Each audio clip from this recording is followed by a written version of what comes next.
Hi, in today's video I'm going to be taking a look at FreeBSD 15. Now I was running NixOS, but I've switched back to FreeBSD, and the reason is, although NixOS is nice, it's still a walled garden, and the issue is you don't actually learn anything, you just learn the Nix language, and you can't transfer that knowledge back to Linux or FreeBSD, so I got a bit fed up with it. And I was also having issues like lots of coil whine on the computer. You know, when you get that zzz, zzz, zzz kind of noise coming from your computer. So I've switched back to FreeBSD on my Dell XPS 15 2019, which has got a NVIDIA graphics card. And what I'm going to be doing is actually giving you an overview of what I've actually set up and the videos that are going to come up in the future about FreeBSD and some tips and tricks that I've been sort of working on actually getting all this set up. So first of all, I'm running Wayland with DWL, and what I'm going to do is actually go through my notes, and I'll put links to all this.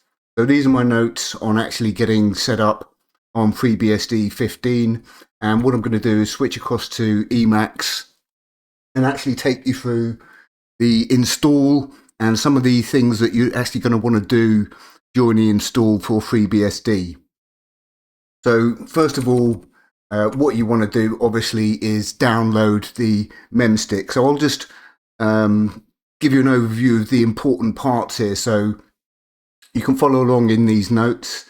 So you would download the memstick and verify the checksum, and you can then write it to a USB drive. And what I've got here is instructions for doing that on FreeBSD as well as Linux.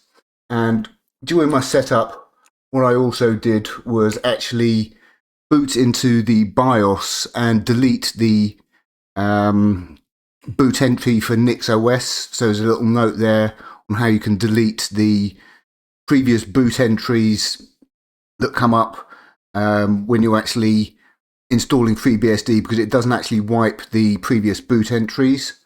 But the important thing is going through the installer, there is a new change that's massive, and that is using PKG to update the system as well as packages. If you've used FreeBSD before on like versions 14 and below, you'll be familiar with having to run freebsd-update and freebsd-upgrade. And the issue was, I always found I kept forgetting to run it and then realizing I'd not updated to the latest release.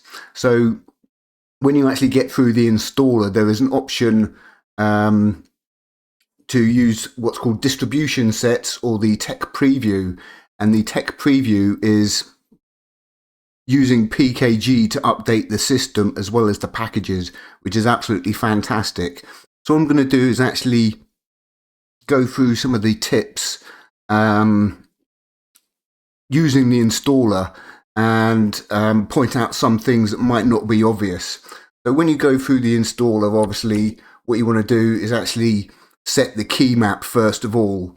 So on my machine, what I did was actually selected United States of America, MacBook Pro ISO 88591, and that's so that I can have the correct keys, like Shift 2 does the @ and Shift 3 does the hash symbol, and Shift I can get the tilde, which is essential for, you know, when you're typing commands out in the command line, and you want to change directories, that sort of thing. You use tilde a lot of the time.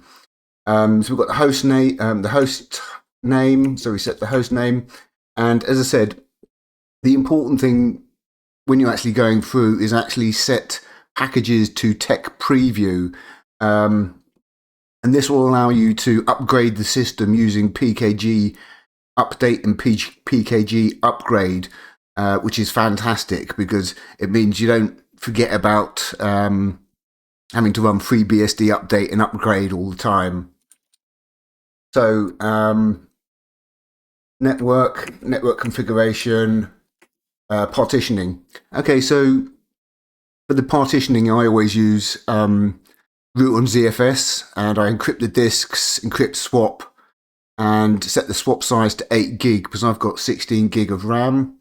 You want to also choose GPT, BIOS, and UEFI. And then what you do is you actually select Stripe and select your disk by pressing space, OK, and then enter, press proceed with the install, and that will set up ZFS en route with encryption. So let me come across to the ZFS configuration. Basically, these little notes here correspond to the different screens that you get during the install process. So you can actually follow along with the notes as you install stuff. And the way that I did this was on a second machine, I made notes as I went along during the install so that I managed to sort of capture all the options that I used. So in the ZFS configuration screen, this is where you set your Jelly password, GELI, not the dish you had when you was a little kid. And select system components. So we've got base, devel, source, and lib32. An interesting thing is that you don't actually get an option to install ports that I could see during the installer. And that's because the new recommended way is to actually use Git to download the ports. So you don't actually get the ports option during the installer. And you can actually, as you can see here, post-install fetching the ports tree. FreeBSD uses Git for ports. Once booted, you can install Git, and then as root, Git clone ports into user ports. Okay, set the password, time zone, system configuration. Okay, for the system configuration, I deselect SSHD because I'm not going to use that. And what I do is actually set NTP sync on start, and that's for the time.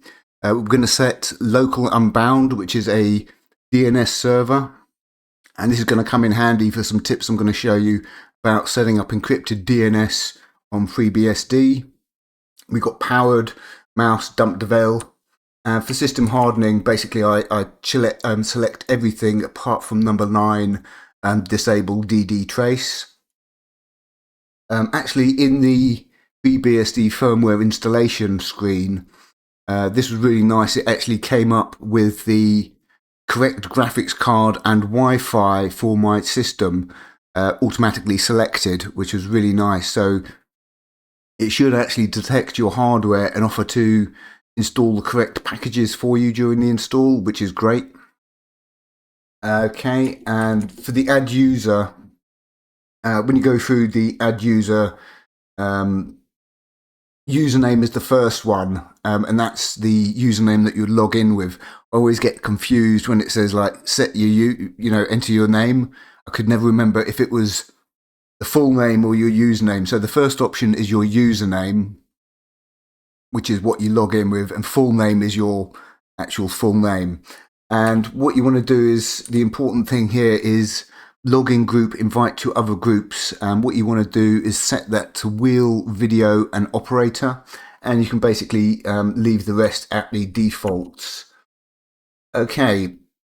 Then once you've gone through the installer and you select finish, what I'm going to do is give you a top tip.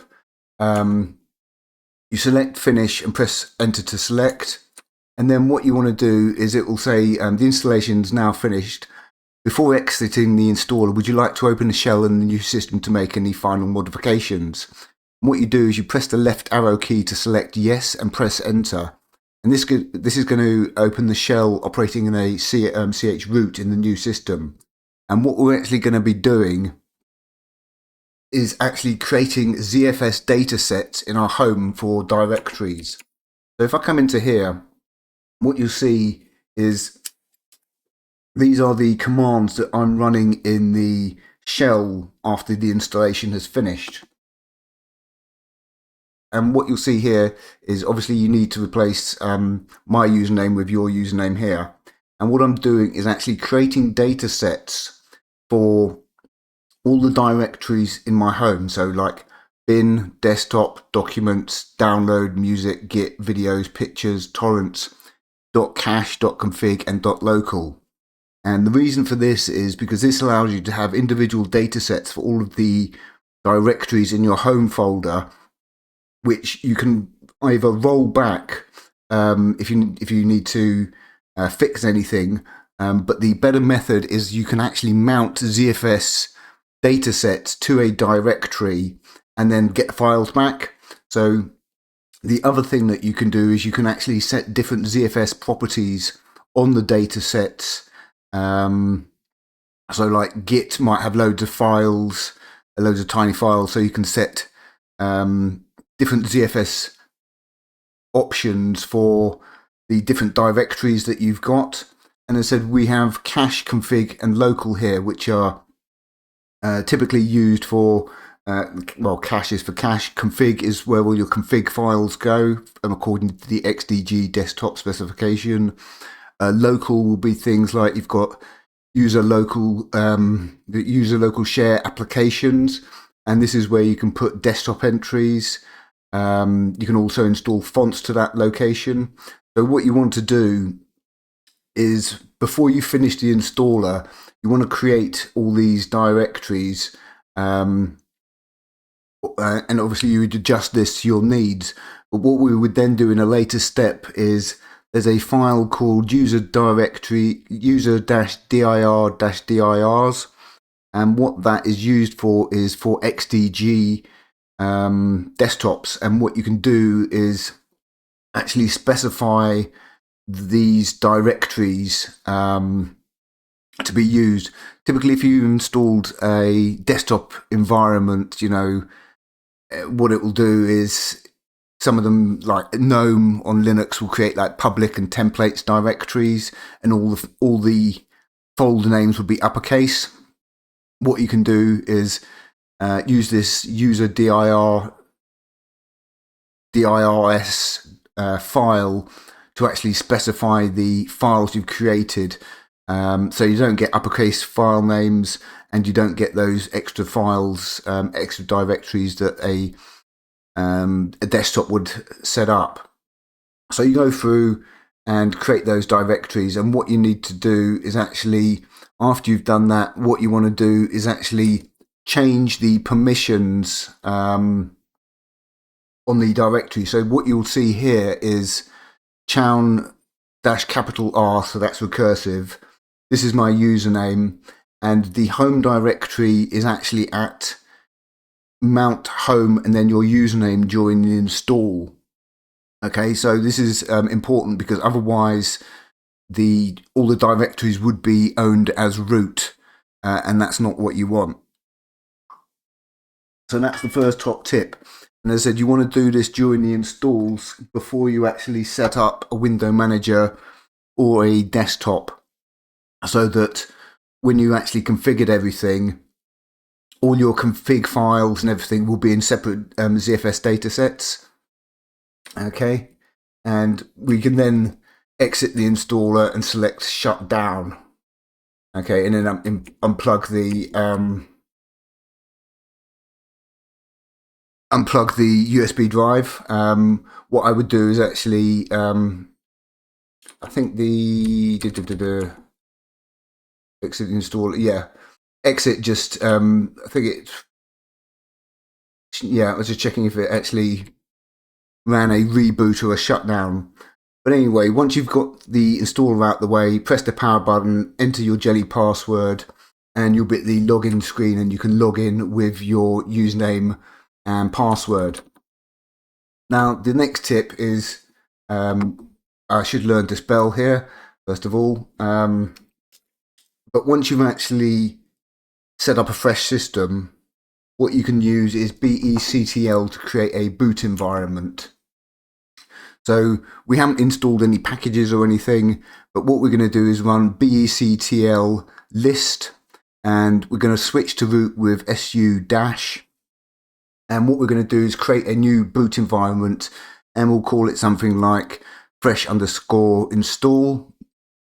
And then what we're going to do is run shutdown p now and actually reboot the system. And what this allows you to do is actually have a boot environment that is basically clean and you haven't set anything up. So if you need to, you can always revert back to it. Right. Now the next thing is pkg-update. Now if you've used the old method of distribution sets, as it's called, which is using freebsd-update and upgrade, you'll be familiar with the first thing that you need to do after setting FreeBSD up is actually bootstrapping pkg. You don't need to do that with the new tech preview. pkg is already set up, so you don't need to set it up. It's usually as root you would run user sbin pkg, and it would say, you know, do you want to bootstrap the system? And basically you don't need to do that anymore. So what we're going to do, as I said, is pkg is already installed. So what we're going to do once we've logged in, we're going to switch to root with su-, and then we're just going to run pkg-update and then upgrade. The next tip I'm going to give you is about using a prime list. So on FreeBSD, just have some tea. When it comes time to actually install all the packages, you could type out a long list of packages that you want to install, but there's a better way. FreeBSD has two things. One is called pkg prime list, and I think the other one's pkg info. pkg prime list gives you a list of applications that you have installed.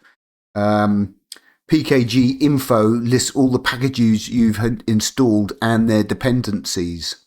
So what we can actually do is have a text file with just a list of the packages that you want to install, and you can then install them in one step instead of typing them all out. So first of all, what I did was I switched to root with su-, and because I've got NVIDIA drivers, what I needed to do was run kld load linux 64, and that will allow me to actually install the Linux drivers. And what you can do, as I said, is create a text file, which is basically a single line, a package on a single line, every line. And you would then download that, you know, you'd upload it to GitHub or something and then download it with fetch. And then what you can do as root is run pkg install, and then a subshell cat, and then the name of the text file that is the prime list of packages that you want to install. And that will basically save you a hell of a lot of typing, rather than typing out all the packages that you've got or you want. So you can do that on another machine. What I actually did was, when I was last using FreeBSD, I actually created a list of packages. And let me just switch pkg prime pkg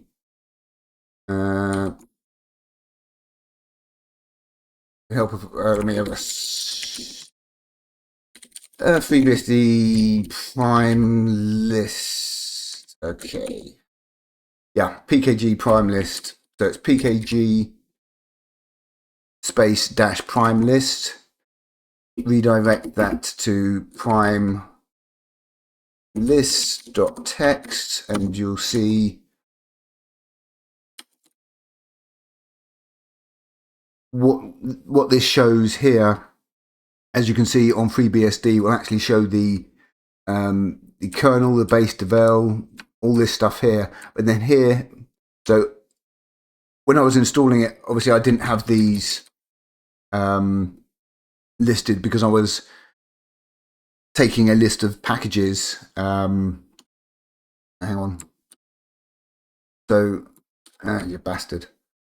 Right, so my prime list now has these in them because I'm on FreeBSD 15. But when I wasn't, this is what my prime list basically looks like, a list of all the applications that I want to install. Okay, so what you do is you create the prime list, upload it to GitHub or somewhere, and then once you are going to install stuff, you would use something like fetch. You could use wget or whatever to download the text file, and as I said, you would run as root pkg install subshell cat and the name of the file, and that will install all the packages for you. Okay, so what I did was I have my root files, my dot files, and my freebsd bin directory. And the way that I organize these is I use Emacs to manage them. And what I do is in the Git repository, I create the structure of the files. So you can see here in boot, we've got loader.conf, etc. We've got all of the files that I would actually modify to set my system up.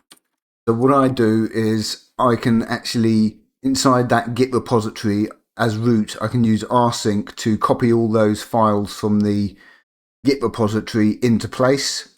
And then what I needed to do is actually chown the position, the file permissions, so that they were correctly owned by root and wheel. Obviously, you can do this step differently, but that's how I do it, and it saved me a hell of a lot of time rather than having to go through and modify all the files manually to have the system set up how I want. I can basically just use rsync as root to copy all those files from the Git repository into place, change the permissions, bang, system set up. So that's another top tip. The other thing that you need to do is run cap mkdb for your etc login.conf because I had actually sort of modified that. After that, I exit at the root shell, and what I do is also modify the login.conf in my home directory because I've sort of modified it. So I copy all the there's my root files, there's my dot file, so I copy all the dot files into place as well, and you can see here we've got the login.conf. So what that does is that will copy them all into those ZFS datasets I was saying. So all the you can see here we got .config, .local share applications, all those files, they'll all get copied into the correct place. And as I said, what we want to do is actually run cap mkdb /.login_conf as our regular user if we've actually modified that file. After that, what you're going to want to do is change the shell. So because I've copied my ZSH shell into place, the config files, I run, oh, there we go, chsh space -h and -s user local bin ZSH, and that will prompt you for your user password. You do that, and that will change the shell to ZSH once you sort of kind of logged in and everything. Obviously, I actually had, well, I've listed that twice. Okay, so I've listed that section twice. So the next set of stuff is basically how I was actually configuring programs like OBS Studio, NPD, setting up audio, the Mixer TUI. If you're not familiar with it, it's a TUI that allowed you to set the default audio device, change the audio device, that sort of thing. Got OBS Studio, And so what I'm going to do is actually show you DNS crypt proxy. So what I've actually got set up, I have what's called a LAGO interface set up. Now what that is a virtual interface that combines the Ethernet and the Wi-Fi interface. And the reason why you want to do this is because when you have your PF firewall rule set up, what you have to do is actually specify a interface that it applies to. So on my machine, it'd be like UE0, which is the USB Ethernet adapter. The issue is when you switch to, suppose you unplug and you switch to Wi-Fi, the network interface name is going to change to, WLAN 0 or something. And the issue is your firewall's then not going to be working because it's set up with a different interface. So you would have to edit your firewall configuration, change the interface from UE0 to WLAN 0, restart the PF firewall. But what you can do is create this combined virtual interface called a LAGO interface, and you can use that in your PF config, so that when you switch between Wi-Fi and Ethernet, you don't have to modify your pf.config, and that's really, really useful. And I did a video on how you can actually set that up, but I'll cover that when I cover the encrypted DNS. So what I want to do is let's see if I can find the DNS sec test. Oh yeah, this is the one, Wonder Science. So I'll explain what DNS sec is. Okay, start test. Success. What this means is my DNS queries are encrypted. There are two ways you can use Unbound. You can query the root servers, or you can use a forwarder. If you query the root servers, you don't have the ability to encrypt the DNS. Using a forwarder, you can encrypt the DNS, and you can specify DNS servers that don't log and stuff like that. And what you can also do is actually set this up with a split VPN tunnel. So what I have is a split VPN tunnel using what's called set fibs. So you can create two network routes. So normally you would just have one network route. Okay, it goes out your regular pipe. What you can do is you can create two network tables, as it were, one for your regular traffic and one for the VPN. And once you've done that, what you can then do is actually set an application either on the command line or a graphical application to go through the VPN tunnel or just the regular tunnel. And that is really useful so that you can actually set your browser or your torrent client to either go out the regular output or over the VPN. So that's something else I'll show you. But I just wanted to mention the DNS sec. Okay, you got SHUS agent, Bluetooth, mount devices rules. Okay, I wasn't actually using Chromium Widevine. Let me just expand that. So there is a package called the you got the foreign CDM, and it's now actually split into two packages. And typically, what you got to do is actually use Poudriere to build the port, and because it's split into two different packages now. It actually, the symlink, you've actually got to create a symlink for it to show up in Chromium. The issue is if you're using Chromium to play DRM content, it no longer supports uBlock Origin, it just supports uBlock Origin Lite. So what happens is you will get ads which is really annoying. And I typically don't really use DRM content anyway. Interestingly, there is a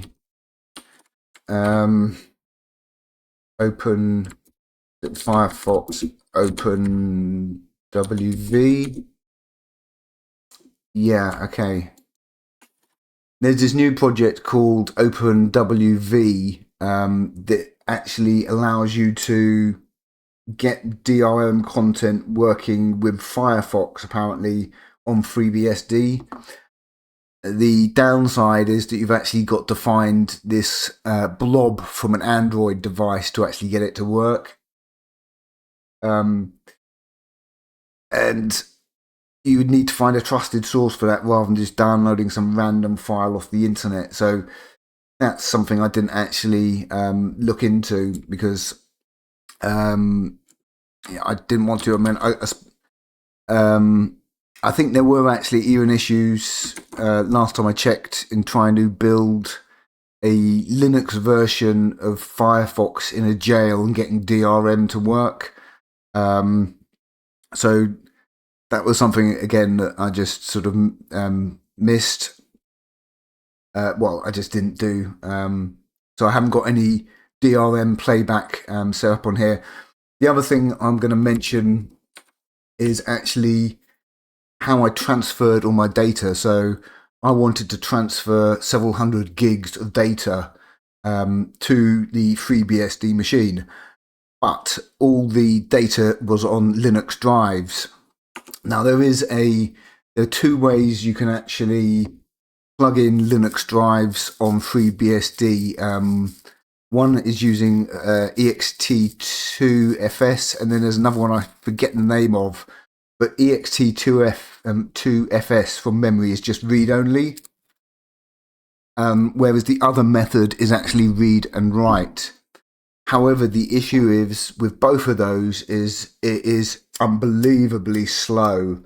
You're talking several, 3 or 4 minutes just to copy a couple of hundred meg, like 200 or 300 meg. So I need another way to do that. I need another way to actually copy hundreds of gigs of data from Linux drives to FreeBSD. So the way that I did this was actually using SyncThing, which I'm going to show you how to actually get set up. Let me just come across to FreeBSD. SyncThing. Okay. So in my, which file is this? This must be, hang on. Yeah, my rc.conf. It's better turn SyncThing.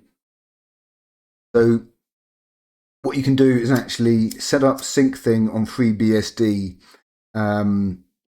using these three options here, and I've got it set up to not be enabled by default because I don't want services running I'm not going to use all the time. So first of all, what I do is SyncThing enabled equals no.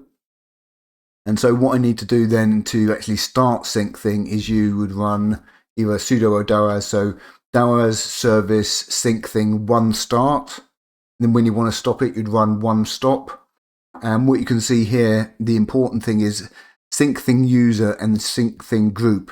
And you would set those to your username and group. And this is essential so that the files that are transferred are actually owned by your user, as opposed to the default, which would be the SyncThing user, which you don't really want. Now, on Linux, what I did was there is a SyncThing package in the repositories, but you don't want to use that, and I'll explain why. There's two options. There's two issues. Is by default it runs as a SyncThing user, okay, which means it doesn't actually have access to your home directory on Linux, and any files that would be transferred would be owned by SyncThing, and you have to faff about with systemd services to actually change the user and the group. So on Linux, basically what you do is you just download syncthing from the syncthing website, just the binary, and in the terminal you would then run syncthing. And what this does is this then sets it up so that any files that are transferred will be owned by your user, and you don't have to faff about with systemd or anything like that. So really quick and easy to set up on both FreeBSD and on Linux. On FreeBSD, as I said, we just got the 3 lines here. On Linux, we just download the binary and run it in the terminal, and then open the syncthing web UI. And then what I did was I plug in the USB drive, the Linux USB drive, into the Linux machine, and I set that as a directory that I want to share with syncthing. And what it will do first of all is it will scan all the files and everything, and then you basically say share this device with this other computer. What should actually happen is when you have the 2 syncthings open on the same network, it will actually say, do you want to allow this computer? And you click yes. And another thing is you can set a password for syncthing for the web UI, but the issue is the password, the way that it uses a password is typically you have a, when you log into a website, you got a little thing, you log in the actual browser. And what happens with syncthing is it opens a little dialog box. And this dialog box, Firefox doesn't actually remember the password. So every time you want to use syncthing, you got to actually manually put in the password because of the dialog box it uses. Firefox doesn't recognize it as a web input field, so you can't actually save the password, which is really irritating. And I'm just using this locally on my own network, so there's no security issues really. But basically, as I said, what you do is on the Linux machine, you would select the drive, the external drive. Like it would be something like media. It's usually something like media, your username, that sort of thing, and you would select that as the folder to share, and then you would share it with the computer. In my case, the FreeBSD machine, and on the FreeBSD machine, it will say, "Do you want to accept this share?" And then it gives you an option to actually set where the data is going to be synced to. So that way, what I could do is actually sync all my sort of files. Like I had a directory called My Data, which has got like old family photos. Let me see if I can find one. Okay, so these are actually my family photos from South Wales, I believe it is. Let me just see. Yeah. Okay, the PNG and JPEG. Yeah. So these are actually probably taken in the Edwardian period, and I used Darktable. These are originally glass negatives, and I used Darktable to actually convert all these. So these are like probably maybe could be going back something like 150, 120, 150 years. So that's what I wanted to actually sync across, and that's several hundred gig of stuff. So using syncthing to actually sync all the data across from my Linux drives was really the only solution to get around transferring large amounts of data. And of course, the issue is you need a Linux machine to do this, but you could just do it with a Raspberry Pi. If you don't have a secondary machine, you could just get a cheap Raspberry Pi or something and set up syncthing on that. And then plug the Linux drives into that machine and actually sort of sync it across. So that was the next thing I wanted to do, is actually getting all my data from Linux drives onto FreeBSD, because as I said, both the ext methods of plugging in Linux drives are unbelievably slow, and I said one's read only, one's read write.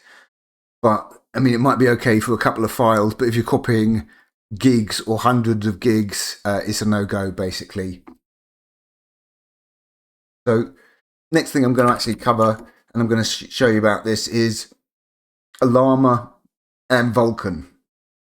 So I'm just giving you an overview of the setup and things I'll actually be covering in the future. So this is just kind of a brief overview, as it were. So you may be familiar with Alarma for running large language models. And the first thing that you're going to want to do when you set up Alarma, okay, is create a ZFS dataset for it. So we can do this, we do this before we've actually installed Alarma. So what we do is, when we're logged into our account into the desktop, or in my case, Window Manager, what we do is you run doas or sudo or whatever, ZFS create zroot home your username .olama, and then you would chown that directory. So doas chown --R your username, your group, home your username .olama.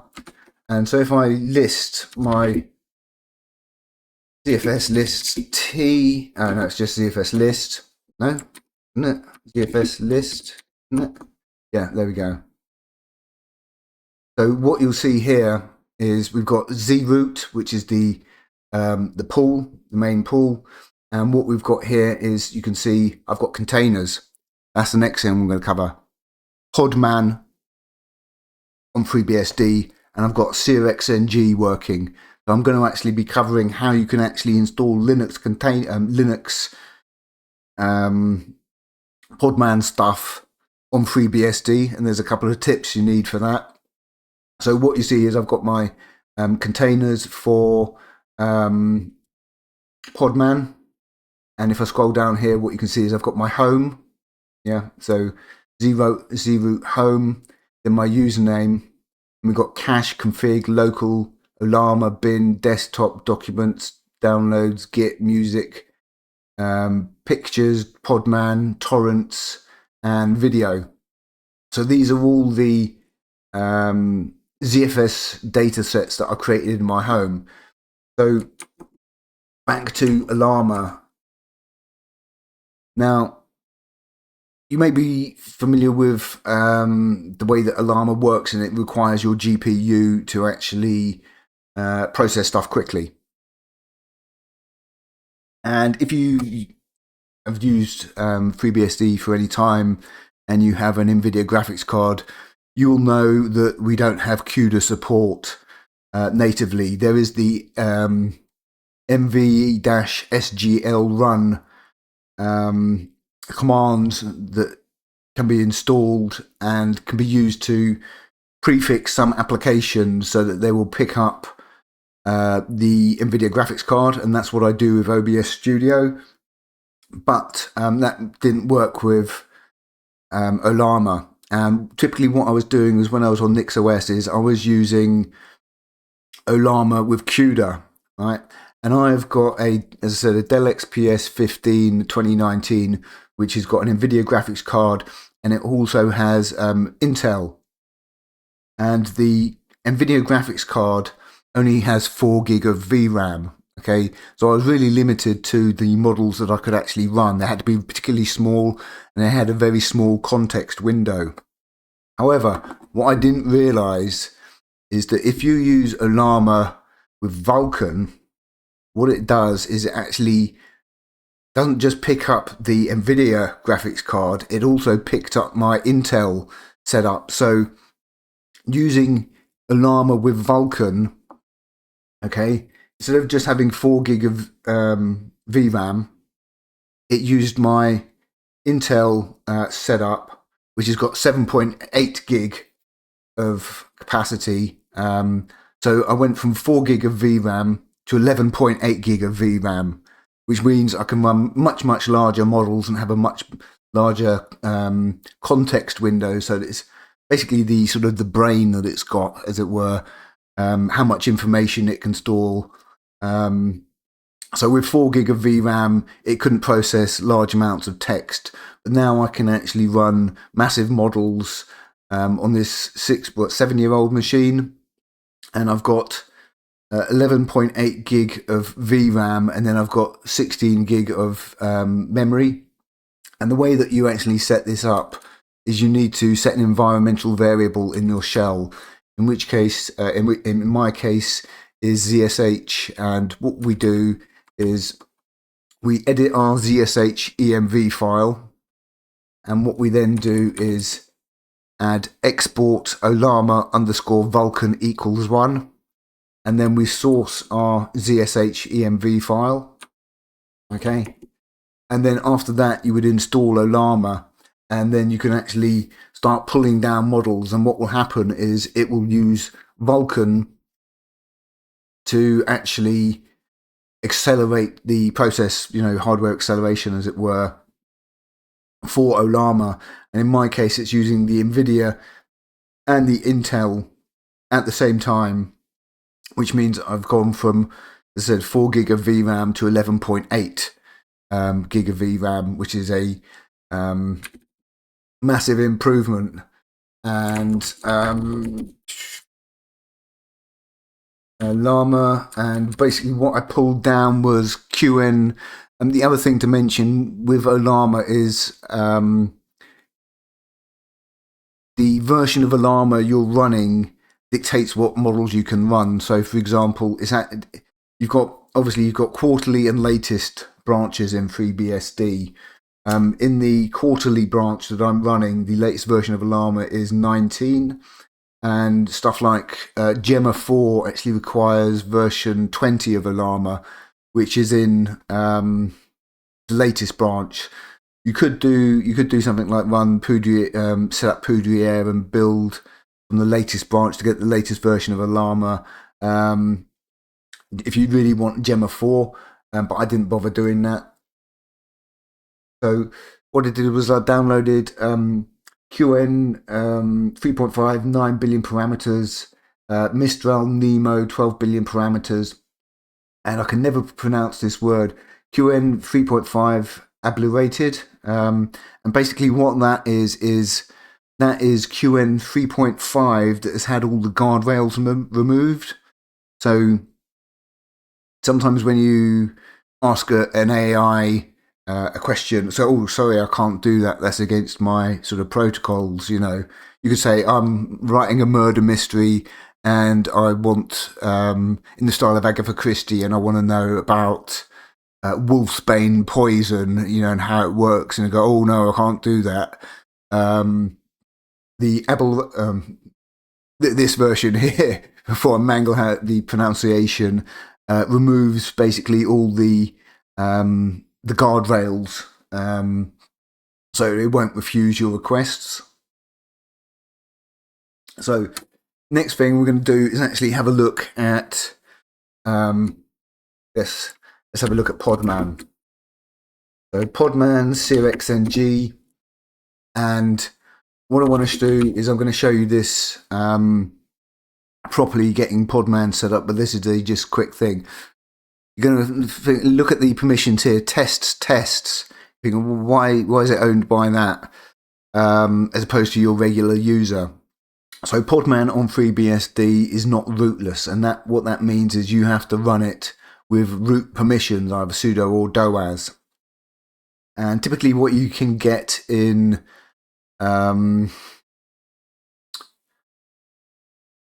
compose.yaml files is the ability on Linux to drop the privileges down using but that doesn't work on FreeBSD.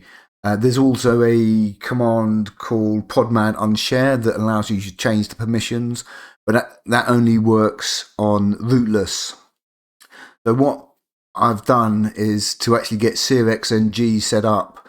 What it's doing is it's actually changing the permissions on these files that are used to set up cxng to the correct permissions inside the container, and the ID inside the container is 927, and what that corresponds to on FreeBSD is this tests thing. So if I just come back out here, what you'll see here is this is owned by tests.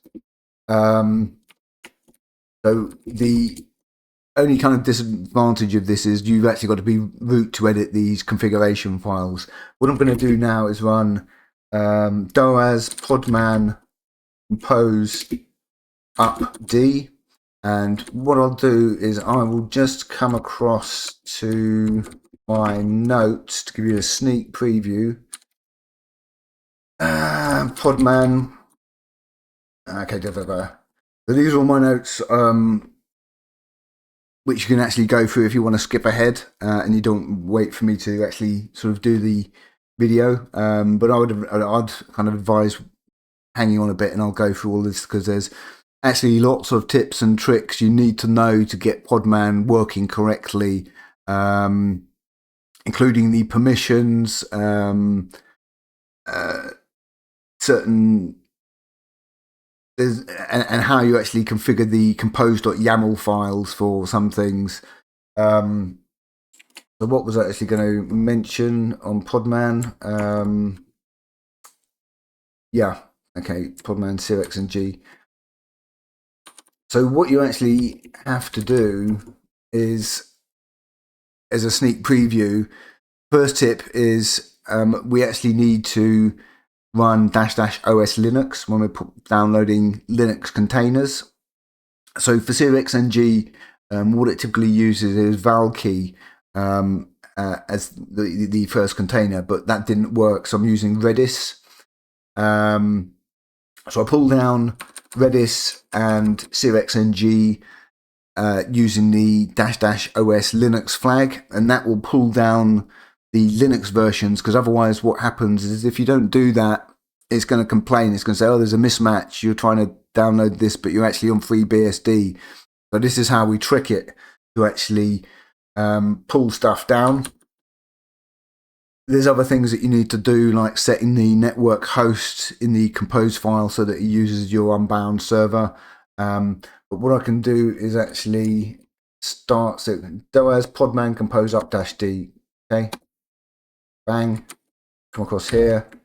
I've got a keyboard shortcut for cxng, and we'll do freebsd. So there's cxng running in a Podman container on FreeBSD. And that brings me to another thing that I want to mention, Beehive. Originally, I was going to set cxng up using Beehive, which I've done before, and you can use the Beehive command, or there's helper scripts like vw-beehive or vw-beehive devel. And typically you can start stuff up using, you can have configuration files that I've used grub or UFI, and you can either access it over the console or over a VNC connection. But for the life of me, I couldn't get Beehive working on FreeBSD 15. Apparently there's some issues with the way that it's changed, and it may just affect how it works with Linux. So I tried Debian and Ubuntu, tried various different things, like the net install, the mini install, but I just got loads of errors and actually couldn't get over the issue with Beehive. So I haven't managed to get Beehive working. So that's why I had a look at setting up Podman for cxng. And if you don't know cxng, it's your own private search engine that you can configure. And it's really nice because what you can actually do is you can set it up to download the CSV results and enable JSON. And what this allows you to do is actually access cxng over JSON using curl. And what I'm going to be doing is in the video when I cover this is you can actually use Emacs with org bamble source code blocks with a curl command and JQ to actually send queries to CRXNG and have them out and have the results output back into Emacs. And the advantage is that you can actually get the results back in a different format that you would in the web UI. So you can actually rank stuff by score, things like that. And what you can also do is query all these different tabs. So I just put this in the FreeBSD. Am I getting the completions? Maybe I haven't got the completion. Let me just come back into here and I'll set the completions, autocomplete, and we'll set the complete to Google, save, and FreeBSD packages. Yay! So doing that, we've now got the completions for queries. Yeah. Now a note is what you can do is when you set up CRXNG, what you can do is you can right click in here and it will actually have an option to add it as a search engine. And what you can do is then come into the settings in Firefox search and you can actually set it as the default search engine if you want. And you can set a shortcut here. You won't get the completions in the address bar or in here using CRXNG. You only get completions for search engines in Firefox with the built-in ones and not ones you add yourself. Okay, so FreeBSD, and as I said, what you've got here is you've got all these different categories, okay? And what you can actually do is you can easily download all the images. All the images actually have direct links. So if I copy this here and you see you actually get the direct link to the image, which is really nice. And then you got your videos tab, and you can actually specify in the settings file how many tabs you want and that kind of stuff. And as I said, you've got a files tab which actually lists torrents. So you can see here we've actually got torrents listed. And what you can actually do, as I said, using the Emacs method I'm going to show you in another video, is you can actually do stuff like you can sort the results by score, but you could also sort results by seeders. So you can actually create different code blocks that you execute in Emacs that will return results, each of these different tabs, and you can sort them by different means. So you can sort them by score, and as I said, you could sort the file stuff by the number of seeders and leeches and stuff like that. So that's very cool. So there's CRXNG running in a Podman container, and I can just run doas podman compose down. Bang, that brings it down. So that's Podman, and I'm going to be showing you that. So that's my main sort of notes on stuff, and I'll put links to everything here. What I'm going to do is actually take you through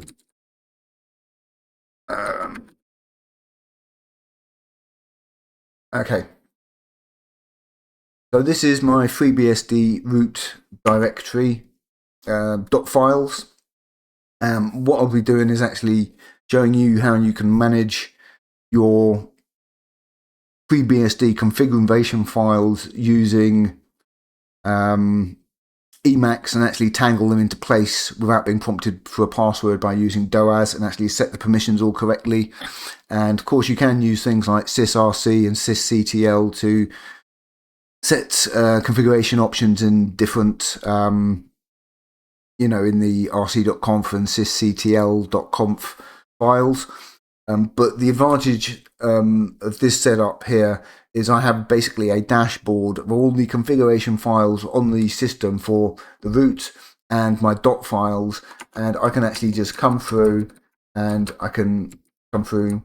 You can see here, here's all the configuration settings, and then what I can actually do is tangle, and tangle is basically writing out the file to a specific location. And what you'll see here is I've got two options, root directory and current directory. So what I do is actually tangle the files or write them out into two locations, one into the Git repository and secondly into the correct location on the system. And what that allows me to do is actually go through, rather than navigating loads of different directories and having to edit files manually, I can do them all in one place. DevFS rules, DX client, FS tab, jail, PF. So let's have a look at the PF. And okay, here we've got a lag interface. We've got stuff for Podman. We've got our TCP services for NTP, torrent client, and the port open for CRXNG. I'll actually take you through how you can actually get all this set up so that, as I said, you've got a lag interface, Lego interface, not Lego, and you can actually switch between Ethernet and Wi-Fi without having to edit your pf.conf. So I'll be taking you through all of those settings, and actually the settings for Unbound, the DNS server, so we can set it up with DNS crypt to encrypt our DNS queries. And what I'll also be showing you, as I said, the split root, so that you can actually have two network tables, your regular one and your VPN. And then what you can actually do is, I'll give you a sneak preview, local share applications. What you'll see here is we've got VPN Firefox and VPN qubit torrent. So if I run my application launcher, which is Toffee, and type Firefox, what you'll see is I've got two entries, Firefox web browser and VPN Firefox. And the same for qubit torrent. We've got qubit torrent and VPN qubit torrent. And what you'll see here is what we're doing is we're running setfib1 in the path to Firefox, and the same thing for qubit torrent. And what this does is this sets the application to actually run in the network table for the VPN, and you can do the same thing on the command line for any application. So what this allows you to do is actually do stuff like, suppose you wanted to download something with YTDLP, the URL. That's going to go over your regular connection. What you can do is run setfib1 YTDLP URL, and that would download it over your VPN connection, and that's particularly useful. So that's something else. Okay, let me close that. And what I'm also going to do is cover OBS Studio, and I covered this in a previous video, is setting up a virtual OSS loopback device so that you can actually record desktop audio. So as you may know that FreeBSD, there are some applications that use pulse audio. For instance, if you're using OBS Studio and you want to monitor the output of whatever's playing, you actually have to run a pulse audio before you start OBS Studio, so that you can specify a monitoring device. I tried to see if I could do that with just OSS, but couldn't get it working. But you can set Firefox to use OSS instead of pulse audio, and then what that allows you to do is actually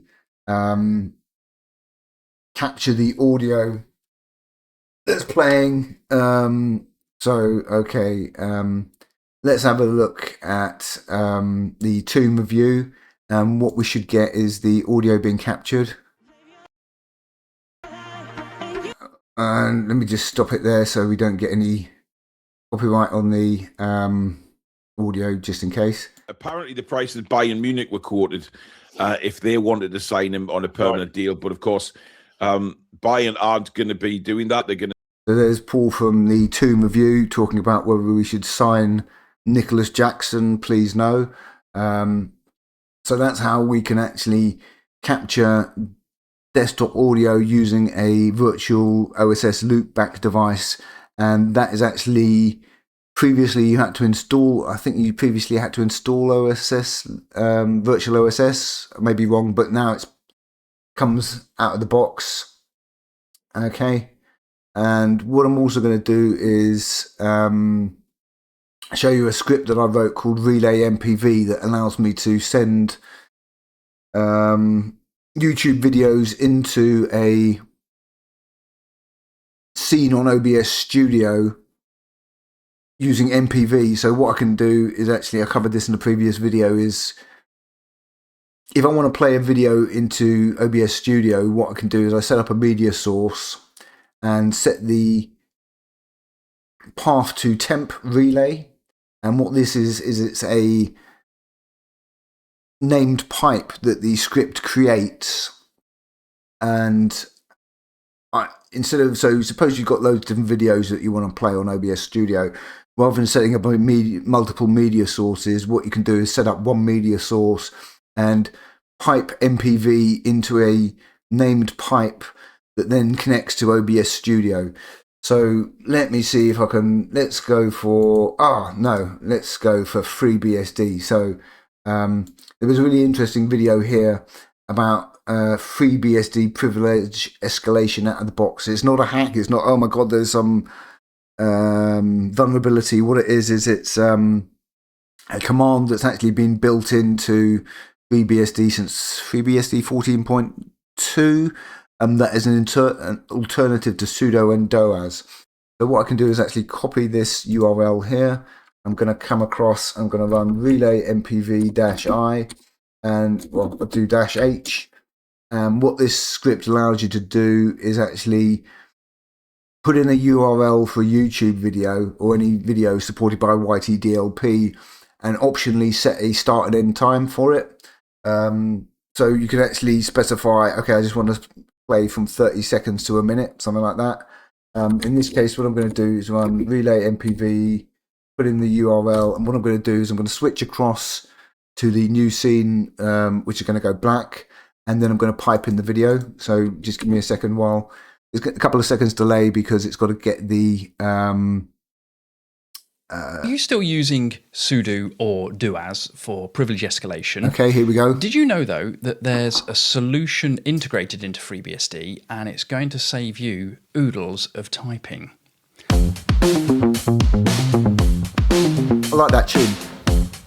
I'm sure you've heard or read that one of the beautiful things about FreeBSD compared to other Unix-like operating systems is that it's a complete system and not just a kernel with user space bolted on.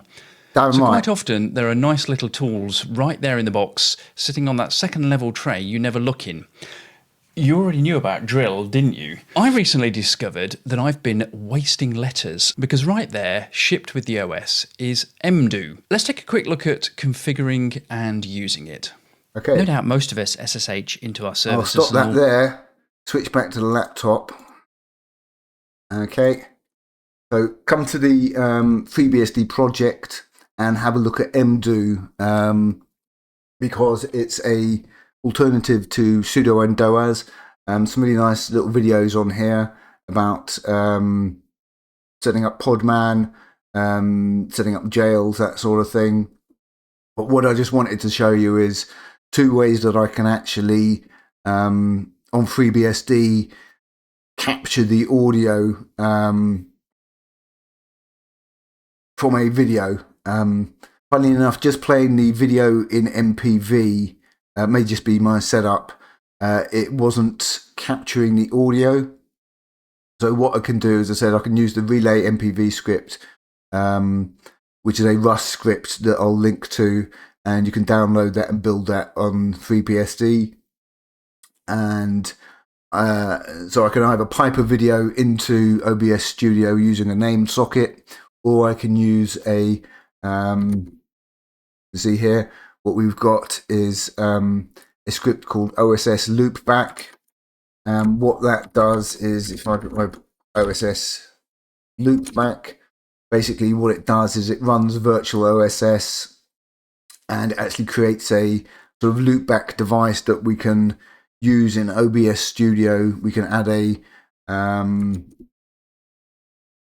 an OSS audio capture in OBS Studio and specify the loopback device. And what that allows you to do is actually capture the desktop audio from applications that are using, SND, IO, or OSS, because by default, OBS Studio on Linux uses Pulse Audio, and it's got a thing where you can capture desktop audio, but that doesn't work on FreeBSD. So this is how we can get around it, and we can actually capture the audio from sort of Firefox or other applications. And as I said, to monitor it, you do actually need to start up Pulse Audio before you open OBS Studio, so you can select the monitoring device, which are kind of useful. You want to hear what's going on. Okay, so that's a little detour there. That's my root file. So let's have a look at the dot files. So these are my dot files. Also, it said managed by Emacs. And what I'm going to do is actually show you the file here. And these are what you can do in here is you can click the little button here. You can actually scroll through and jump to particular things. So I can come to Emacs here, and if I open the corresponding file, what you'll see here is, make it a bit bigger for you, we got all our applications listed here, and what you'll see here is I've got Emacs config init.el, and what I actually do is I've figured out a way to actually, instead of having one massive file, one massive block of code, I can actually divide this Emacs init.el file into multiple chunks and then tangle the whole file. So you can see there all these things are actually listed here. So we've got stuff for GPTel, and these are sort of the models I've got installed here. So I've got Gemini, Alarma, that's Alarma Cloud, and then Alarma here. So what you can do is use GPTel with Alarma as the front end instead of the terminal, and the advantage is you'll get everything back out into an org file. But what I wanted to do is actually show you two tips. Firefox. With Firefox, what you can actually have is, you may be familiar with Firefox, you can do about config, and you can go through and actually adjust the settings for Firefox by specifying them in about config. What you might not know is that there is actually a file called user.js where you can put all those configuration options in and put it in the Firefox profile directory and have them all set. So rather than you going through and going, oh yeah, I've got to block Pocket, or I don't think they do Pocket anymore, you can actually create a user.js file. You can also create a user Chrome.css file and a user content CSS file. And what the user content CSS file allows you to do is stuff like adjust the right click. So typically with the right click, you're going to get millions of options. And what you can do is you can actually remove them all. So in my configuration here, I've got the user.js file, the Chrome CSS, and the content CSS. And what you do is you actually specify the location where these are going to be tangled to. And that's the new thing about Firefox, is it finally supports the XDG specification. And I'll while I'm talking about XDG specification, I just want to remind you user directories, user-dirs.dirs. And this was the file I was talking about with the ZFS datasets for your home that we specified during the install. And this is where you can actually specify the directories here. So you can see desktop directory is home desktop, documents is home documents. So what this allows us to do is by default, a lot of desktops will actually default to creating stuff with uppercase file names, and even though you can in your shell, it will ignore case, it's still irritating to have uppercase file names. I just prefer lowercase, and so this basically allows you to specifically map. What you see here is first line enabled false, and what that does is that stops your desktop environment from automatically creating extra files that you don't want. I know we don't have GNOME. We've got GNOME on FreeBSD, but no one uses it. But GNOME on Linux will typically create like a public directory and a templates directory, that sort of thing. The enabled false option stops that, and you can specify exactly which directories you want to have set up here. And again, that corresponds to ZFS list. That corresponds to these directories: bin, desktop, documents, all that. Okay. So that's just something that I wanted to mention. And let me just come back to here. So yeah, onto the Firefox thing. This is the location of my Firefox profile, which, as I said, instead of being stored in your home directory .mozilla, it's now stored in .config-mozilla. Hooray! So we no longer have a .mozilla file polluting our home directory. It's nicely tucked out of the way. And as I said, if you followed my instructions in the setup, you will have a ZFS dataset for the configuration directory. So that means that, as I said, you nulls anything up, you can do a rollback. So the advantage of having all these as datasets is that if you just had the home directory as the only dataset, you might not want to roll back your whole home directory and roll back other stuff. Using this method allows you to roll back individual data sets, but as I said, what I'll be doing is actually showing you a method where instead of rolling back the data sets, what you can actually do is mount the snapshots for that data set in a directory and then extract the files. And the advantage of that is, suppose you start, you've created a snapshot. You don't really want to start kind of rolling back loads of different data sets and then kind of being out of sync. By actually mounting the data sets, you create them all. You can actually retrieve the files, but keep all of the data sets on the same snapshot. Yeah. So that's another tip. And as I said, what you can basically do is I can actually tangle all the configuration for Firefox into the profile, and you can find the profile. I think it's tools to do. Is it more troubleshooting information?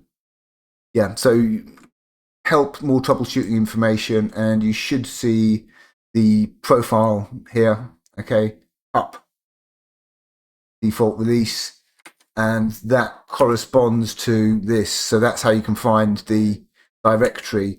And so what I can do is I can actually come through here, edit these files. So like here's the user.js, and what I'm going to do is actually give you a sneak peek of one of the options. How you block AI enhancements. You want to block the AI enhancements in Firefox.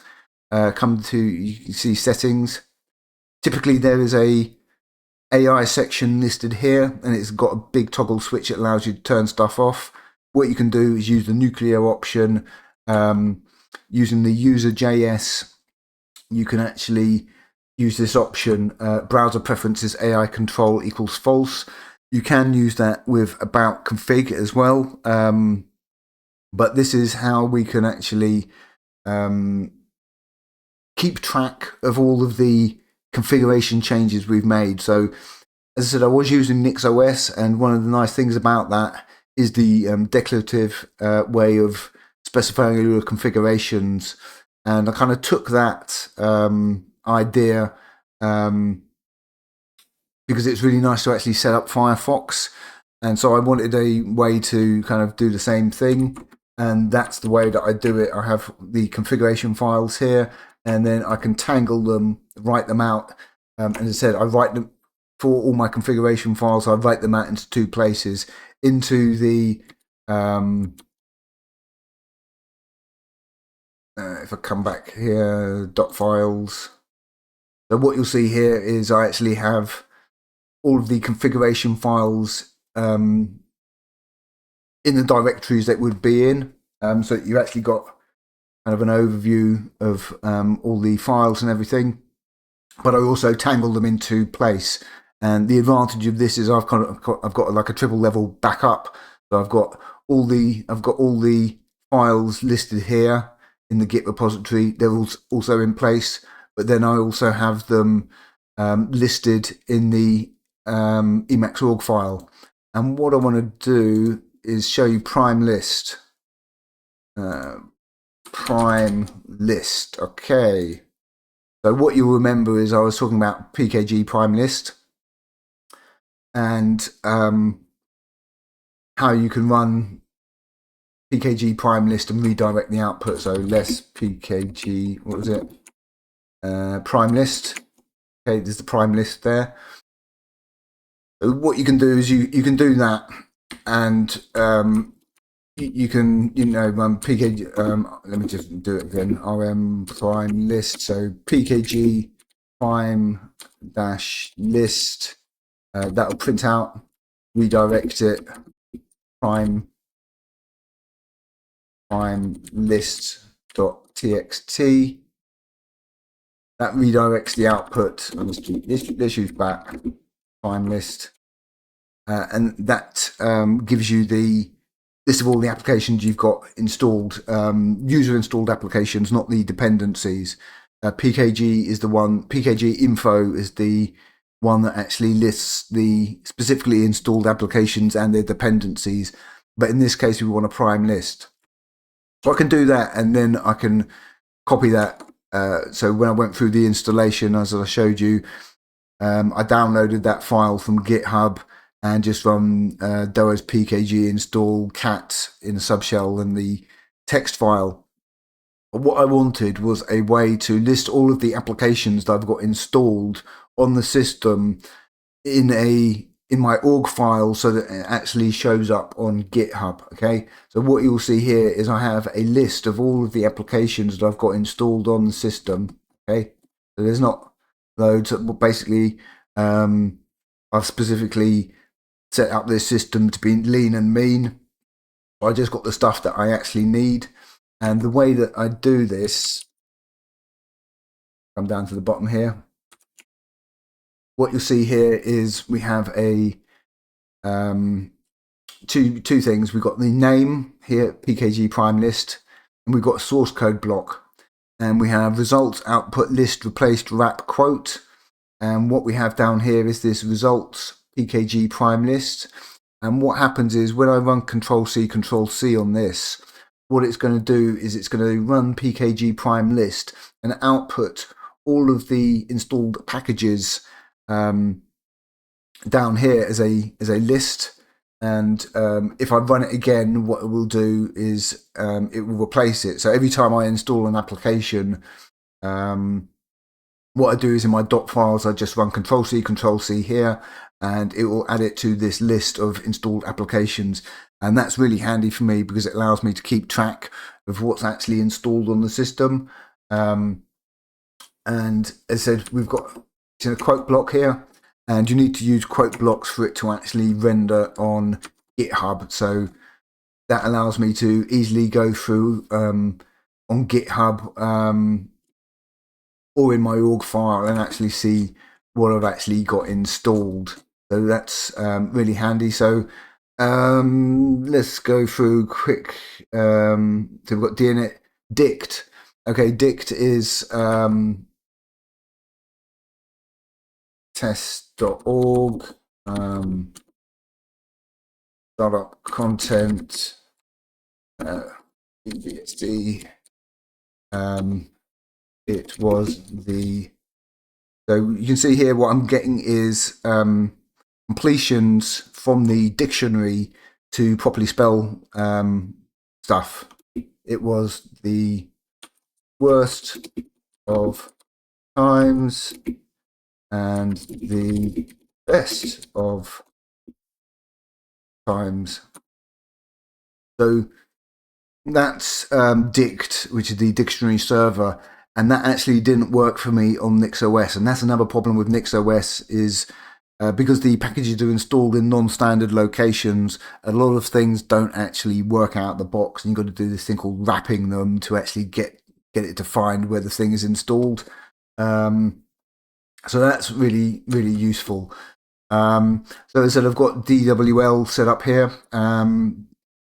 which is the Wayland version of DWM, and I'll go through the notes on actually how you sort of get that installed and set up. The other nice thing about FreeBSD is Emacs Devel gives you the latest version of Emacs. We've got stuff like FDfind, FFmpeg, FFthumbnailer. What I'll also do is actually cover setting up Qubit torrent and actually getting it to use a dark theme, because by default it's got a glaring white theme. I'll show you how to get that set up. We've got the libc6 shim, which is the package that gives you the mvsgl run command that I actually use with OBS Studio to enable mvenc encoding. So I'll just near to the local share applications. And again, local share applications is a ZFS dataset. And what we have here is COM OBS Studio desktop. And in here, what you'll see is we've got LDMap, mvsgl run, print environment, LDMap, rep-libgl. And what that does is that starts up OBS Studio so that it can actually find, it will actually work with mvenc. We've got stuff like, we've got, the drivers, stuff for DWL, MPV. We've got Mixer TUI, which is the Mixer Music Music PD. So that's MPD and MPC, but on FreeBSD they're called Music PC and Music PD. We've got some fonts. That's another thing. These fonts here, Noto Basic and Noto Emoji, are required for stuff like subtitles in YouTube when you're playing with MPV. And I was using there's a particular font I was using for Emacs, Iosca, or I think it's called. And I downloaded that manually because if you install that package with FreeBSD, it's going to pull down 3 gig of stuff. We've got OBS Studio, Alarma. You can see we've got the PKG stuff, Player CTL. We've got Podman, so I'll go through what you need to get Podman set up. You've got Podman Suite. So PKG search Podman. And just a quick note, you want to install py311-podman compose, and that gives you the podman compose command so that you can actually use compose files. We've got stuff for Qt5 Wayland, Qt5 CT and Qt6 CT Wayland and Qt6 CT, and that's required for Qt applications like Qubit torrent, so that you can actually style them and give them a dark theme. We got Rust down here so that I can actually build my Rust scripts. So as I said, I've got the relay MPV. What I also have is, if I come across here, FFmpeg Rust scripts. So this is a collection of FFmpeg Rust scripts that actually works on FreeBSD, and there are actually releases for these for FreeBSD. Okay, that you can FreeBSD. Yeah, so you can actually download these binaries, and basically what these do is they're split into various categories like trimming and clipping, visualization, analysis, chapters, metadata, filters, overlays, color grading, conversion, scene detection. You do need, I think there's about one or two actually require FF Play, which isn't bundled with the FreeBSD FFmpeg package. So you would need to build FFmpeg with SDL enabled for those two scripts that require FF Play. But what we have here is scripts for trimming videos using various methods, trimming remote clips, so you can actually trim a YouTube video rather than downloading the whole thing. You can just say, okay, I want to download in 5 minutes to 10 minutes. We've got trim shorts, which creates short files. Got stuff for waveforms, scopes, EBU meters, creating contact sheets, adding chapters and metadata to files, filters and overlays, overlay pip, doing transition, pan scan, zoom pan. Got color grading, so you can actually create LUTs and apply them to a video. Stuff like blur fill, which will actually add a blur effect to a 4:3 video. Concatenating files, removing logo from files, extracting frames, H-stack, stacking two videos next to each other, normalization, creating GIFs and WebP. And we've got automatic scene detection, so you can split a video into multiple scenes depending on the change. So like the camera change, it will split the video into multiple clips. And easy install now. These scripts do have support for NVIDIA on Linux and Windows. And what I was going to look into is if it's possible to get hardware acceleration working with CUDA using NVSGL run. But sometimes it's a bit flaky, so I'm a bit caught on that. But at the moment, these will just work with the CPU on FreeBSD, but that's just something I wanted to mention. So we'll come back to this. So then we got seated for Wayland, SoCat, SOX, Sudo, SyncThing. As I mentioned, Toffee, the application launcher up here, which is like Roffy, but for Wayland. We've got tree setup, so I've got tree setter set up with Emacs. Wayland protocols. You can see it automatically installed the correct firmware for my Wi-Fi driver. If I run if config, what you'll see here is I've got the loopback device. I've got WLAN 0 showing up, LO1, UE 0. That's the Ethernet, the lag device. And when I start up Podman, it will actually create a separate network interface. And when I come to show you how you get Podman set up, there are some things you need to do in your PF config to actually get the networking working correctly. The desktop portal, WL routes. So these are all, these ones are here for Wayland stuff. So we got WL clipboard, which is a Wayland clipboard. Got WLR which key, top thing. If you're using Wayland with WL routes, this is a pop-up.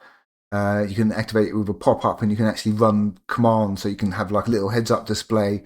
So what I use this for is when I want to play a video, what I can do is copy the link, run in my case Super Z, comes up with the pop-up. I just press M for MPV, and it will play the video from the clipboard using MPV and automatically set it on the second display. Also got another script called pinch, which will actually send the audio from a YouTube video to MPD. Okay. What else we got? WL-robs, that is for support for OBS Studio so that it can capture windows. WLRCTL? That is a command line application that actually allows me to warp the cursor, so I can warp the cursor back between screens. YTDLP, that automatically pulls in Dino, which is required these days. And then we've got zip and ZSH and ZSH completions, that sort of thing. And I've had too much tea and I'm dying for a piss. So I'll wrap that up. But what I'm going to actually be doing is going through all that. Let me just come across to my bin directory. FreeBSD bin. So this is the bin directory, and what I've got in here is all the FFmpeg Rust scripts that I was mentioning here, as well as stuff for ossuary. Ossuary is a name for is what you'd put bones in.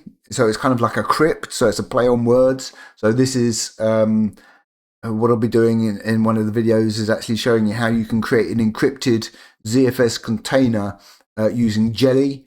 So rather than, like, you may be familiar with things like TrueCrypt and VeraCrypt and all that kind of stuff, what we can actually do is actually create a encrypted container, which will be like a disk image, using both a password and a key to open it, which will then be mounted in our mount directory. So you can see here, we got a mount directory. So what I can do is actually, I'll give you a preview. DOS ossuary mount, specify mount file, documents, so disk, specify the key, big ossuary key, prompted for the password. I'm going to type it incorrectly. Oh, I didn't enter the password correctly. May now throw an error. Okay. Mount. And what you can see here is I've got a directory called Horus, which is one of the Egyptian gods, and that is where I keep all my passwords and stuff. So rather than just having text files of all your passwords lying about over the place, and then I can actually mount this. So go as ossuary umount -f documents disk, like that. Bang. Mount directory empty. So I'll be showing you that is how we can create encrypted containers for your passwords using Jelly with a ZFS, using Jelly and ZFS, and it will basically allow you to create a file. Could be called anything. Could you in my case I just called it disk.image, but you could, you know, call it whatever. And what are the other things I'll be going through, like the VPN split route, as I mentioned. Also, the other thing is I've just managed to build Whisper CLI, which is a C implementation of Whisper that uses Vulkan. There is a Whisper package. There is a Whisper CLI package for FreeBSD, but by default it doesn't have Vulkan support enabled, and you'd have to use something like Poudriere or build it from ports and enable that option. But it's actually quick to build, so we can build it manually. And what I'll also be doing is Whisper CPP. So I'll put links to all this kind of stuff here. This is how we can actually build Whisper CPP with Vulkan support for FreeBSD, so it will be accelerated, and also how we can actually download the models and also quantize the models as well. So we can actually quantize the models for Whisper, and it also has support for diarization. I haven't actually got through trying this as yet, but I've just got it installed and set up today. So I'll put links to that as well. And where was I? Yeah. So those are the sort of scripts and stuff in my bin directory. So I put links to the bin directory, the dot files, my root dot files, and the sort of documentation I've been going through here and stuff about Podman. So if you want to skip ahead and not wait for the videos, you can do. I'll try and cover all the things that I've sort of been mentioning coming up into nice bite-sized pieces so that you can easily follow along in the video as well as through the documentation and actually get stuff set up. As I say, like things like Podman for CirexNG. So you're going to have your own private search engine. So you can actually set stuff up. Like as I said, you have your own local, you have stuff like your Lago interface to switch between USB and Ethernet and Wi-Fi, pfconfig, Unbound set up with DNS encryption, a split VPN tunnel so that you can actually, which also uses local Unbound and DNS encryption as well. So all your DNS queries, both through your regular output and through your VPN, will be using Unbound with DNS encryption. How you can set up desktop entries to send applications over the VPN or just your regular connection. How you can do the same thing for command line applications using setfib. Yeah, lots of good stuff coming up. A lot of this configuration setup will also some of this stuff will also be applicable to Linux, so no worries. I won't just be, this stuff will be transferable to sort of Linux as well. If you've got a Linux setup as well. But yeah, back to FreeBSD, and I actually switched back to FreeBSD because I was actually, if I can find it. FreeBSD. What I did was there was, I don't know if I can find this now. I set up. Let me come across. What I did was I have a setup for running DaVinci Resolve in a Rocky Linux jail on FreeBSD. See if I can find it. Where was it? Here we go. DaVinci Resolve FreeBSD Rocky Jail. Okay. So what happened was I set this up a couple of years ago, and what happened was CUDA stopped working with the Linux relator and jails. And there was a nice guy who actually figured out what the problem was, and it was with the shim, and he actually modified the shim to get CUDA working back with Linux jails on FreeBSD. And I don't know if I can actually now find this. Yeah, probably try to create a Linux VM using Beehive. Yeah, I told you about Beehive's not working for me. And Graham, there's a guy on Reddit called Graham. Was it Graham Perrin? Who actually pinned the thing. And I don't know if I can actually find this note about DaVinci Resolve Beehive. Is this not listed alphabet? CUDA works. There we go. So this was it. I did a video about this in the last video. North Promise 9835, if I can read that properly. CUDA works, and basically he came up with the fix for the UVM IOCTL override.c to get CUDA working back again. And actually, yeah.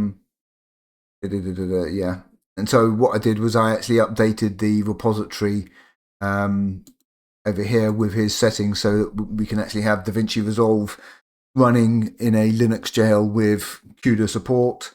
And you can actually do stuff like mount the directory from FreeBSD into the jail so you can easily transfer stuff. And yeah, okay. Where did he pin it? So he actually pinned this somewhere. Yeah, so he's following. There was an actual another thread about this, which I can't find. But anyway, the gist of it is, before I go and take a slash, is I got a couple of nice comments saying, you know, you did some great videos on FreeBSD, and shame you're not still doing them. And it actually kind of made me think, I really like FreeBSD and I want to switch back. So if I can find, I can't remember where that thread is. This one? Yeah, there we go. Graham Perrin, lovely chap. Oh yeah, here we go. Big sneaky duck. You made some of the best FreeBSD tutorials. But I understand if you're happy on NixOS. Yeah, so got some nice sort of FreeBSD feedback there. And yeah, I just kind of thought I'll switch back to FreeBSD, and said it's actually solved quite a few problems for me. I was getting terrible coil whine, as I said, using NixOS. You know, when you get too much power going to the CPU, and you kind of get that zzz, zzz, zzz every 2 seconds, something that actually drives you bonkers at night. So yeah, I switched back, and yeah, I've got everything pretty much set up how I want it. There was a couple of things I said that didn't work. As I said, like Beehive, there seems to be a problem with. And funnily enough, I was actually, as I was going through stuff, trying to figure out why some things like Beehive weren't working with Gemini. It kept giving me back my own videos and my Napoleon Wilson videos. And I said, yeah, I'm Napoleon Wilson to Gemini.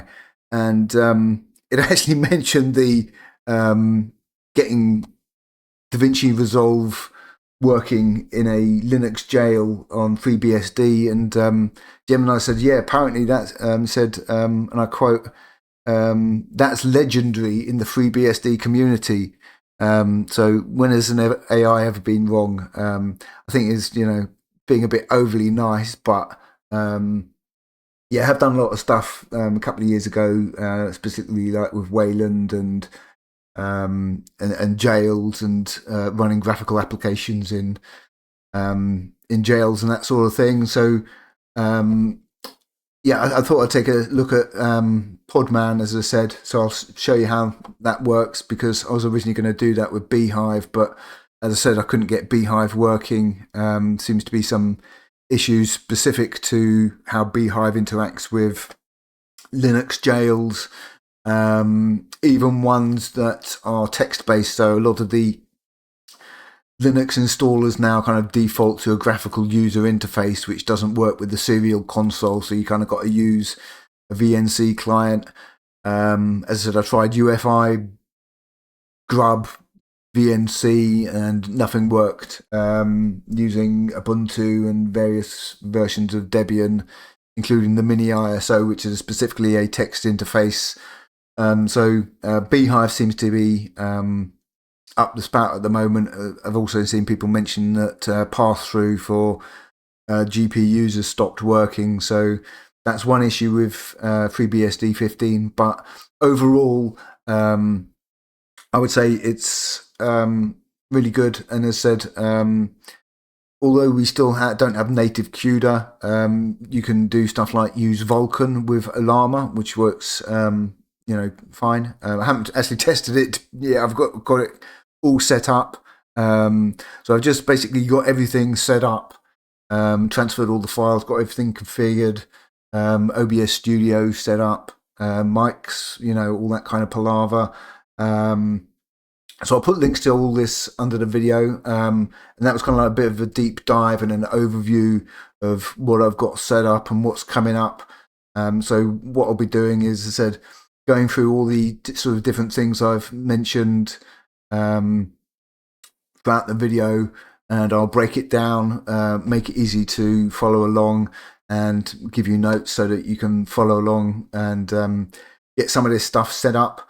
And as I said, in my opinion, DWL is the best Wayland client for FreeBSD. I know there's things like Hyperland and Neary that people are kind of into, and there's a new KDE option in a script to get KDE working. But to be honest, you don't, because of the way FreeBSD is, where you configure everything with your rc.confs and your systls and all the configuration files, a desktop doesn't actually make much sense. And to be honest, when I was running a desktop, like I've got GNOME set up on my Dell, on my MacBook Pro Retina, and I've got NixOS. So I've got GNOME on the MacBook Pro Retina 2015, and I've got a MacBook Air 2011, which is running a Cosmic desktop. I literally never use, the little applets and that kind of stuff. So yeah, a desktop really doesn't actually make much sense. All desktop settings kind of don't really make much sense, in my opinion, on FreeBSD, because you're going to be configuring them through sort of text files or using sysctl or sysrc, that kind of thing. And you can see I don't even have a time or anything there, because I've got time down in tmux and a battery in emacs. So yeah, DWL is the best Wayland compositor, in my opinion, for FreeBSD, because it has multiple, it has independent virtual displays per desktop. So you can see here 1, 2, 3, 4, 5, 6, 7, 9. I have the same options on the second monitor. So that when I change, what I'm saying is, when I change desktops here, it doesn't change the desktop on the remote on the other monitor as well. The other thing that's nice is the Cosmic desktop is okay, and GNOME and Cosmic both have independent desktops, but the thing is, the way their desktops work, their virtual desktops work, is when you kind of delete a desktop, it kind of moves one back. So you can't have something on the fifth. You have 1, 2, 3, 4, 5, and you delete 4, it will move 5 to 4, which is annoying. But DWL doesn't do that. So yeah, shout out to Big Sneaky Duck, who actually kind of last year was I hadn't seen anyone doing anything else similar. So yeah, there are FreeBSD. I'd say there's a couple of channels on FreeBSD. We got another Brit here, Gary H Tech, does really great stuff, and of course Robonoogie. But they tend to be more news review based, I'd say, respectfully. Which is great, because that's, you need that kind of content, what's going on, what's happened, what's changed, that kind of thing. But what I'll be doing is something different, which is kind of a deep dive in how you actually get stuff up, all the things that you don't actually get mentioned. So there are, for example, videos on here about FreeBSD and Podman. But what they don't actually mention is some of the tips and tricks you need to actually get some of this stuff set up, like your PF, how the permissions work, how you can configure your compose.yaml file to work on FreeBSD. So there will be some things that won't work in Podman containers. That things that require systemd, that sort of thing, may be a bit of an issue. And typically I would have used Beehive, but as I said, it seems to be out the box. Is out the box.